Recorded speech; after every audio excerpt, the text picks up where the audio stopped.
মাধবপুর নামে একটা ছোট্ট গ্রামে টুম্পা নামে একটা মহিলা থাকতো তার মেয়ে পূজার সাথে। টুম্পা ঘরেতে ঘি বানিয়ে সেটা সবার কাছে বিক্রি করত, আর টুম্পার মেয়ে পূজা তার মায়ের হাতে হাতে সে কাজ করে দিত।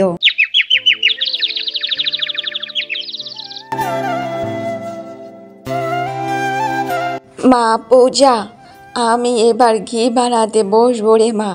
তুই তাড়াতাড়ি চটজলদি পুকুর থেকে জলটা এনে নে তো মা। আর শোন, আবার যেন পুকুর পাড়ে গিয়ে কারোর সাথে গল্প জুড়ে দিস না মা। তাড়াতাড়ি কিন্তু বাড়িতে চলে আসবি, ঠিক আছে? যা মা যা। কি যে বলো না মা, তুমি তো ভালো করেই জানো যে কেউ যদি আমার সাথে কথা বলে তার সাথে আমি কি কথা বলবো না সেটা কখনো হয় বলো? আমি তো সবার সাথে মিশতে ভালোবাসি। আর শোনো, আমি তাড়াতাড়ি জল নিয়ে চলে আসবো, তোমার অত চিন্তা করতে হবে না তো। হ্যাঁ হ্যাঁ মা, তুই যা। আবার বাড়িতে এসে যে তোকে রান্না করতে হবে, কারণ আমি তো ঘি বসাতে বসবো। আবার এক্ষুনি সবাই ঘি কিনতে আসবে রে মা। তুই আয় তাড়াতাড়ি, এসে রান্নাটা বসা রে মা। ঠিক আছে মা, তুমি অত আমাকে নিয়ে চিন্তা করো না তো। আমি এক্ষুনি এসে সব রান্না বান্না করে দেব, তুমি চিন্তা করো না। তুমি তোমার কাজটা করো, আমি জলটা তাড়াতাড়ি এনে নিই। এরপর পূজা জল আনতে চলে যায়। তারপর গ্রামের একটা বউ টুম্পার কাছে ঘি কিনতে আসে। আরে ও টুম্পা কাকি, আমাকে 1 কিলো ঘি দাও, আজ বাড়িতে একটু লাড্ডু বানাবো গো। আর তোমার তো ঘির কোনো কথাই হবে না, একদম খাঁটি ঘি। আচ্ছা ঠিক আছে বৌমা, আমি এক্ষুনি তোমাকে 1 কিলো ঘি দিচ্ছি। তা বৌমা, তোমার রান্না বান্না হয়ে গেছে নাকি? হ্যাঁ গো কাকি, হয়ে গিয়েছে, এবার শুধু লাড্ডুটা বানানো বাকি আছে। তাই তো তোমার কাছ থেকে ঘি আনতে এসেছি। আর তোমার ছেলে তো সকালে খেয়ে দে কাজে বেরোয়, তাই সকাল সকাল রান্না হয়ে গেছে। তা কাকি, এখনো পূজাকে দেখতে পাচ্ছি না, সে কোথায় গেল? আরে বৌমা, ও পুকুর পাড়ে একটু জল আনতে গেছে, এক্ষুনি চলে আসবে। এই নাও তোমার ঘি। তারপর রাধা ঘি নিয়ে এসে বাড়িতে চলে যায়। অন্যদিকে পূজা জল আনতে গিয়ে তার বান্ধবীর সাথে গল্প করতে বসে পড়ে। এই পূজা, শোন না, আমার বাবা না আমাকে একটা কাল নতুন সাইকেল কিনে দিয়েছে। আমার যে পুরানো সাইকেলটা আছে সেটা তুই নিবি? তুই নিয়ে নে না রে, আমি কম টাকাতেই দিয়ে দেব। না রে কুসুম, আমি সাইকেলটা নিতে পারবো না। আর জানিস তো, আমার একটা নিজস্ব সাইকেল থাকবে, এইটা আমার অনেক দিনের ইচ্ছা ছিল। কিন্তু কি করব বল, আমাদের অভাবের সংসার। আর মা সেই কোন ছোটবেলা থেকে পরিশ্রম করে করে আমাকে এত বড় করেছে। বাবা নেই, বাবা সেই ছোটবেলায় মারা গেছে। তারপর থেকে সমস্ত দায়িত্ব মায়ের কাছে। আমাদের সংসারে দিন আনে তো দিন যায়, তুই তো সব কিছুই জানিস। আবার কি করে মায়ের কাছে যাইব বল সাইকেল নেওয়ার কথা? না রে, আমি নিতে পারবো না। জানি রে পূজা, মাসি তোকে অনেক কষ্ট করে মানুষ করছে, তবু একবার তুই মাসির সাথে কথা বল। কারণ তুই তো সবসময় ওই ঘিগুলো নিয়ে সবার বাড়িতে পৌঁছে দিস। তোর যদি একটা সাইকেল থাকতো তাহলে তোর খুব তাড়াতাড়ি সব কাজ সম্পূর্ণ হয়ে যেত। তাই জন্য বললাম, তাও তুই একবার মাসির সাথে কথা বলে দেখ না। ঠিক আছে রে কুসুম, আমি মায়ের সাথে একবার তবু কথা বলে দেখব। আচ্ছা শোন শোন, আমি যাই রে, বাড়িতে যে আমার রান্না বান্না করতে হবে। আর শোন, মা তো আসার সময় বলেই দিয়েছে, জল আনতে যাচ্ছিস যেন কারোর সাথে গল্প জুড়ে না দিস। আর আমি এখানে তোর সাথে গল্প করতে করতে অনেকটাই সময় কেটে গেল। এবার আমি যাই, না হলে পুরো বাড়ি আমার পিঠের ওপর পড়বে। আচ্ছা ঠিক আছে ঠিক আছে, যা যা তুই যা। এরপর পূজা জল নিয়ে সে বাড়িতে চলে যায়।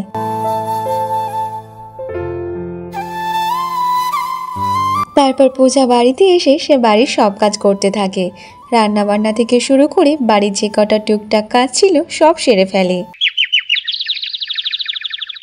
দুপুরবেলা খাওয়ার সময় পূজা তার মাকে বলতে থাকে, মা জানো তো, আজ যখন আমি জল আনতে পুকুর পাড়ে গিয়েছিলাম তখন কুসুম আমাকে বলছিল যে ওর বাবা কালকে একটা নতুন সাইকেল কিনে দিয়েছে, আর ওর যে আগের পুরানো সাইকেলটা আছে সেটা আমাকে কম টাকায় দিয়ে দেবে বলছে। কিন্তু আমি বলেছি যে আমি নিতে পারবো না সাইকেলটা। জানি রে মা, তোর একটা সাইকেল হলে খুব ভালো হতো, তুই যদি সাইকেলটা নিতে চাস তাহলে বল মা, আমি তাহলে ওই সাইকেলটা কম টাকায় তোকে দিয়ে দেবো মা। না মা, থাক থাক, আমার সাইকেল চাই না। যে টাকা দিয়ে তুমি সাইকেলটা কিনে দেবে সেই টাকাটা তোমার কাছে রেখে দাও। কোনো বিপদ আপদ আসলে টাকাটা কাজে লাগাতে পারবো। এতগুলো টাকা খরচা করার কোনো দরকার নেই মা। দেখ মা, তোর বাবা চলে যাওয়ার পর থেকে আমি তোকে তো কোনো ভালো কিছু জিনিস দিতেই পারিনি। তুই অবশ্য কোনোদিন মুখ ফুটে চাসনি, কিন্তু আমি তো তোকে দিতেই পারিনি। আর তুই যদি আজকে সাইকেলের কথা বললি মা, তুই নিয়ে মা সাইকেলটা, আমি তোকে সাইকেলটা কিনে দেবো মা, তুই নিয়ে মা। আচ্ছা মা, ঠিক আছে ঠিক আছে, এখন চুপ করে থাকো। এখন আমি সাইকেল নিতে চাই না, আর যখন নেব আবার তোমাকে বলবো, ঠিক আছে? এখন মুখ বন্ধ করে তুমি চুপচাপ খেয়ে নাও, আর তাড়াতাড়ি খাওয়া দাওয়া করে একটু বিশ্রাম নেবে। চলো তো, সারাদিন তুমি অনেক পরিশ্রম করো, একটু বিশ্রাম না নিলে শরীরটা যে খারাপ হবে। তাড়াতাড়ি তুমি চুপচাপ খেয়ে নাও। তারপর তারা খাওয়া দাওয়া করতে থাকে। এমনভাবে বেশ কিছুদিন কেটে যায়। এই গ্রামে মালতী নামের একজন মহিলা থাকতো। সেও বাড়িতে ঘি বানিয়ে বিক্রি করত। মালতী টুম্পাকে একদম পছন্দ করতো না, কারণ গ্রামের সবাই টুম্পার বানানো ঘি সবাই নিত, কিন্তু মালতীকে কেউ বিশ্বাস করতো না, তাই তার বানানো ঘি কেউ নিত না। একদিন পূজা রাস্তা দিয়ে যখন যাচ্ছিল, সেই রাস্তায় পূজার সাথে মালতীর দেখা হয়ে যায়। আরে শোন পূজা, তোর মাকে একটু ভালো করে বোঝা যে তোদের কারণে আমাদের দোকানেতে আর কেউ ঘি কিনতে আসে না। সব গ্রামের মানুষ তোর মায়ের কাছে ঘি কিনতে যায়। কেন রে, আমরা কি ঘিতে বিষ মিশিয়ে রেখেছি নাকি যে সবাই তোর মায়ের ঘি পছন্দ করে? বৌদি, এখানে আমার মায়ের কি দোষ আছে বলো তো? গ্রামের সবার কাছে যার ঘি সব থেকে ভালো লাগবে তার বানানো ঘি তো কিনবে না। দেখো, আমার মায়ের বানানো ঘি ওদের পছন্দ হয়, তাই তো সবাই আমার মায়ের কাছ থেকে ঘি কেনে। এখানে আমাদের কি দোষ আছে বলো তো? তোদের কারণে আমার দোকানের ঘি তো কেউ কিনতেই আসে না, কোনো বেচা কেনা হয় না। তার চেয়ে তোরা অন্য কোনো ব্যবসা শুরু কর, এই ঘি বেচা বন্ধ করে দে। এইসব তুমি কেমনভাবে বলছো বৌদি? তুমি তো ভালো করে জানো বাবা মারা যাওয়ার পর মা এই ঘি বেচে আমাদের সংসার চলে।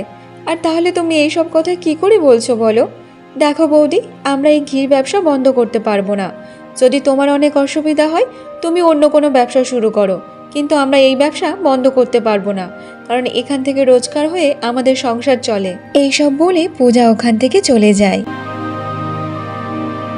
পূজার এইসব কথা শুনে মালতী অনেক রেগে যায়, তাই সে মনে মনে বলতে থাকে, তারা এরা এমনভাবে শুনবে না, এদের কিছু একটা করতে হবে।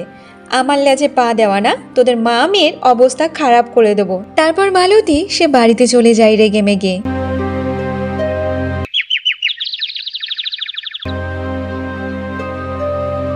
আরে গিন্নি, তোমার আবার কি হলো?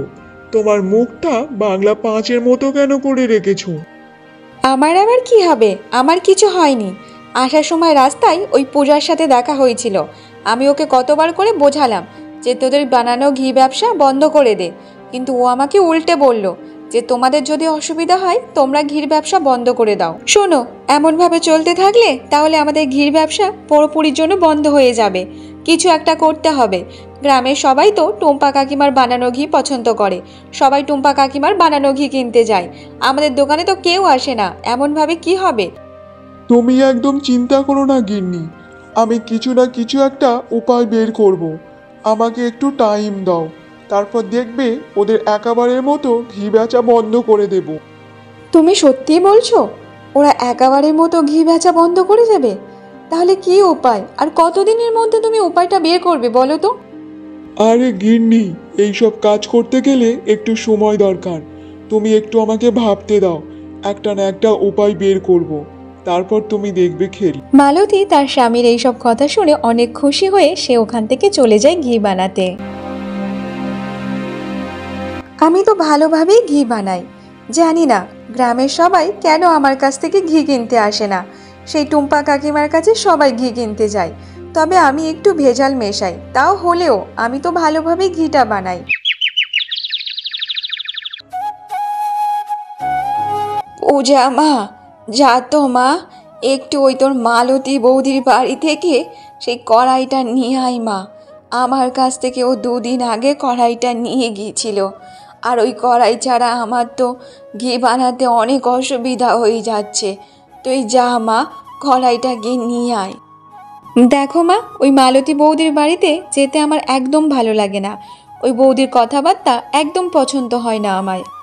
পূজা মা, ওরম বলতে নেই মা, ওটা তোর বৌদি হয়। যা মা, তুই শুধু কড়াটা নিয়েই চলে আয়। তারপর পূজা মালতীদের বাড়িতে যায় কড়া আনতে। ও বৌদি, বৌদি কোথায় তুমি? একটু এখানে এসো। এই পূজা, তুই এখানে কি কারণে এসেছিস? বৌদি, আমার মা আমাকে তোমার বাড়িতেই পাঠিয়েছে। তা বল, কি কারণে এখানে এসেছিস? বৌদি, তুমি পরশুদিন আমার মায়ের কাছ থেকে একটা কড়াই নিয়ে এসেছিলে, সেটা দাও, মা চাইছে। কারণ ওই কড়াই ছাড়া মা ভালোভাবে ঘি বানাতে পারছে না, তাই জন্য ওটা নিয়ে যেতে এসেছি। হ্যাঁ হ্যাঁ, আমি জানি তোর মায়ের কড়াই আমার কাছে আছে। তুই চলে যা বাড়িতে, আমি তোদের বাড়িতে এক্ষুনি গিয়ে দিয়ে আসছি। বৌদি, তুমি আমাকে দিয়ে দাও না, আমি নিয়ে যেতে পারবো। ওই কড়াইটা একটু বন্ধ আছে, আমি এক্ষুনি খালি করে তোদের বাড়িতে দিয়ে আসছি। তুই বাড়িতে যা। আর শোন, বারবার বাড়ির মধ্যে চলে আসবি না হুটহাট করে। কিছু চাওয়ার হলে ঘরের বাইরে থেকে বলবি, আমি দিয়ে দেব, কিন্তু বারবার এখানে আসবি না। যা এখান থেকে এবার। মালতী পূজাকে একদম পছন্দ করতো না, তাই তাকে উল্টোপাল্টা কথা শুনিয়ে বাড়ি থেকে বের করে দেয়। এমনভাবে আরও বেশ কিছুদিন কেটে যায়। আরে ও বৌমা, 1 কিলো ঘি দাও তো মা। আর শোনো, ঘিতে যেন ভেজাল কিছু মিশিও না। টুম্পাদির কাছে সব ঘি শেষ হয়ে গেছে, তাই তো তোমার কাছে কিনতে এসেছি। দাও মা, 1 কিলো ঘি দাও। এমন কথা শোনার পর মালতী রেগে গিয়ে সে বলতে থাকে, শোনো মাসি, তুমি আমার কাছ থেকে ঘি কিনতে এসেছো, আবার তার ওপর বলছো যে আমি ঘিতে ভেজাল মেশাই। দেখো, আমি তোমাকে ঘি দিতে পারবো না, তুমি এখান থেকে চলে যাও।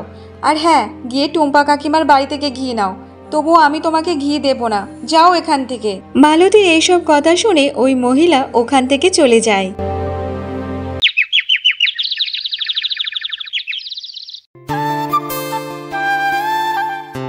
মা রে, দেখতে দেখতে তুই অনেক শাইনা হয়ে গেছিস। এবার যে তোকে বিয়েটা দিতে হবে রে মা। মা, এখন আমার বিয়ের কথা বলো না তো।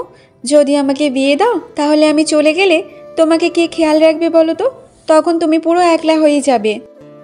দেখো মেয়ের কথা, মেয়ে হয়ে যখন জন্ম নিয়েছিস তখন তো তোকে শ্বশুর বাড়ি যেতে হবে রে মা। এটা অবশ্য ঠিক কথা যে তুই চলে গেলে আমি তখন একলা হয়ে যাব, তবে তোকে তো শ্বশুর বাড়ি একদিন না একদিন যেতে তো হবে রে মা। ঠিক আছে মা, যখন তুমি আমাকে বিয়ে দেবে, তাহলে এমন ছেলেকে খুঁজবে যে ঘর জামাই থাকবে, তারপর আমি ওই ছেলেকে বিয়ে করব। সেটা কি করে হয় রে মা? এমন ছেলে কোথায় পাবো যে বিয়ে করে তার শ্বশুর বাড়িতে থাকবে? আর তোকে তো এমনিতে শ্বশুর বাড়ি থাকতে হবে রে মা। ঠিক আছে মা, তাহলে এখন চুপ করো, যখন বিয়ে হবে তখন দেখা যাবে। আর কোনো কথা বলবে না এইসব বিয়ে নিয়ে।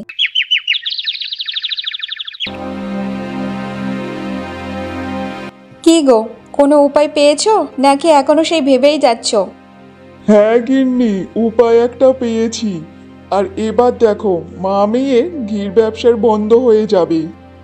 তাহলে বলো বলো, কি উপায় পেয়েছো, তাড়াতাড়ি বলো। গিন্নি, এই নাও, এই তেলটা নিয়ে টুম্পা কাকিমার বানানো ঘিতে মিশিয়ে দেবে। তারপর ওই ঘি খাওয়ার পর গ্রামের সবার শরীর খারাপ হয়ে যাবে। তাহলে গ্রামের আর কেউ টুম্পা কাকিমার কাছ থেকে ঘি আর কিনবে না। বাবা, তুমি তো ভালোই বুদ্ধি এঁটেছো। কালই আমি টুম্পা কাকিমার বানানো ঘিতে এইটা মিশিয়ে দেব। আর শোনো গিন্নি, এই কাজটা খুব সাবধানে করবে, কেউ যেন না দেখে। ঠিক আছে গো, তুমি একদম চিন্তা করো না, আমি খুব সাবধানের সাথে এই কাজটা করব। পরের দিন সকালে মালতী টুম্পার বাড়িতে যায়।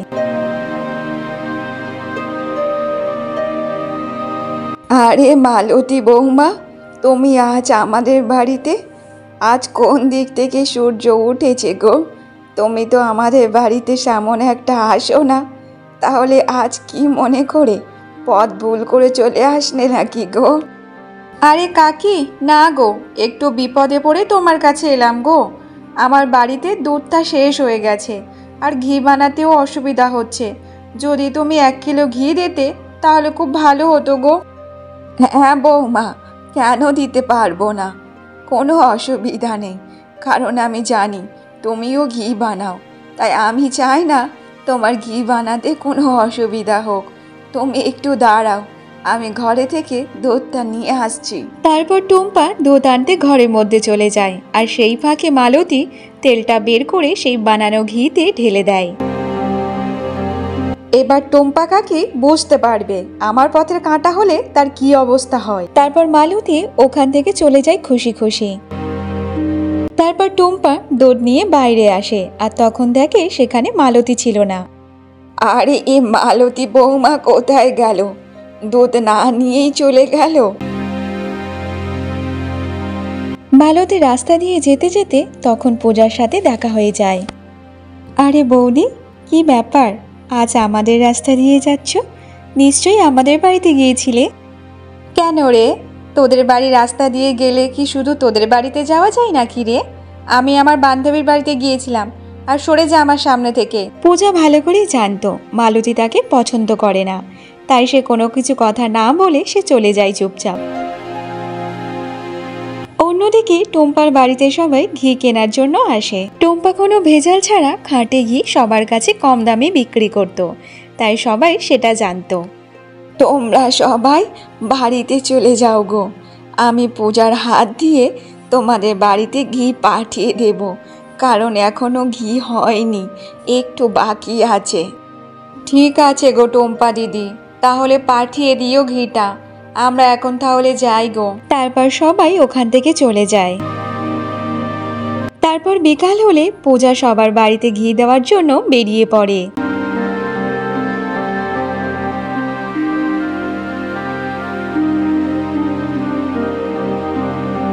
পূজা সবাইকে ঘি দিয়ে বাড়িতে চলে যায়।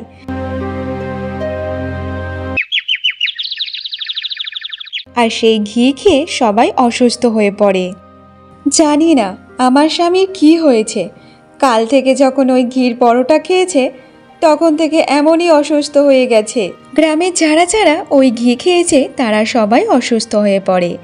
এমনভাবে বেশ কিছুদিন কেটে যায়, কিন্তু কারোর শরীর তেমনভাবে ঠিক হয় না। গ্রামের দুটো বউ টুম্পাদের বাড়িতে আসে।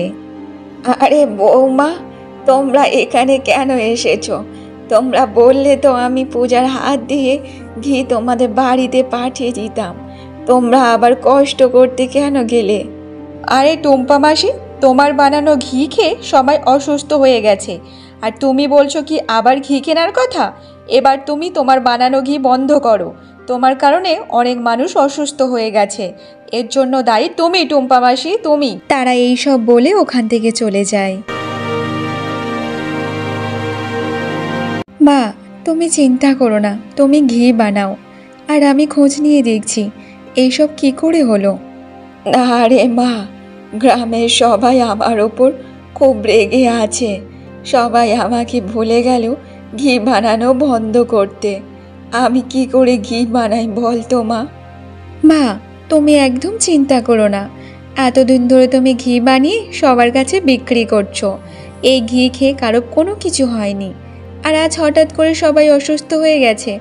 এর পিছনে তো অন্য কোনো কারণ আছে মা, কিছু না কিছু একটা হয়েছে। তুমি আবার নতুন করে ঘি বানাও, তুমি একদম চিন্তা করো না, আমি দেখছি। অন্যদিকে সবাই মালতীর কাছে ঘি কিনতে চায়। মালতী যেটা চেয়েছিল সেটাই হয়েছে।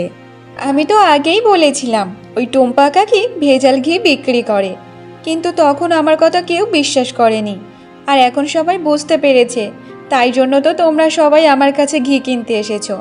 আমি তোমাদের সবাইকে ভেজাল ছাড়াই ঘি দেব, তবে কম টাকায়, তোমরা একদম চিন্তা করো না। অন্যদিকে পূজা বেচারি এদিক ওদিক ঘুরতে থাকে।